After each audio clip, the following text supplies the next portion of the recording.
Home on James Jack Lane in Ballantyne exploded because of a gas leak. It was July 2019, and if you were in Charlotte at the time, you most likely remember.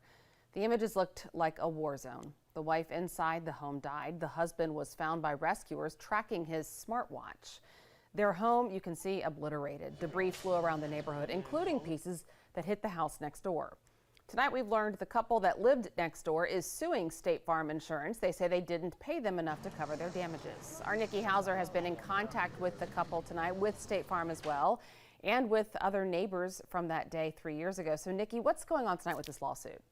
Well, Molly, it centers around the huge, very devastating explosion you were talking about 3 years ago. It turned a gorgeous home into rubble in mere seconds. And neighbors I talked with tonight say they didn't know about the lawsuit, but they remember that day very clearly. I heard an explosion that threw me away. Harrowing pictures of July 2nd, 2019 show what remains of an explosion in a home in Ballantyne. Rania Karam, who lived in the house, died. That was her husband, Dr. Gibran, you heard calling 911. It was surreal. We talked to Barbara Coward, a neighbor in the area, the day after the explosion and Tuesday, now 3 years later. That day, when it just a mess, it was like a pile of toothpicks. I mean, it was just surprising to see a house come down that quickly and the amount of destruction that was caused. And Charlotte firefighters, who sat down with WBTV back then, said it was a unique rescue for them as well. They found Dr. Gibran alive in the rubble. Organized chaos. It's what we can do the fastest, the cleanest to get that person out.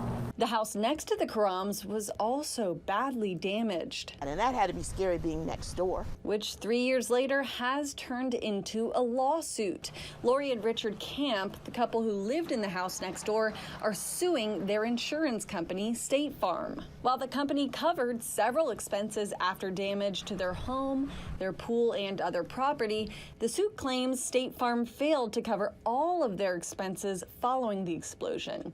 Now, in this suit, the couple says they suffered at least $25,000 worth of damages. You know, it was damaged. While the Camps have since moved out of this Ballantyne neighborhood, those who remain won't forget July 2nd anytime soon. We drive by here every day, multiple times a day.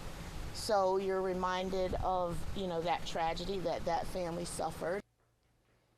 Now, State Farm has 30 days to acknowledge this lawsuit, and tonight I talked with a North Carolina representative of State Farm. While the lawsuit was filed on June 30th, a spokesperson told me in this statement, "We have not at this time been served with the document you shared with us. In this situation, though, we have been working with our customers since their loss and believe we have provided every benefit available to them within this policy." Molly.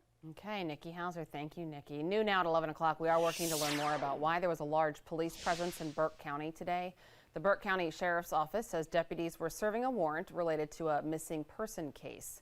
Sky 3 flew over the scene on Curley's Fish Camp Road. This is near Highway 70. The Catawba County Sheriff's Office and SBI were also at the scene. Investigators haven't said who the missing person is. We're told more information could be released tomorrow. Looking ahead, the nice weather we've seen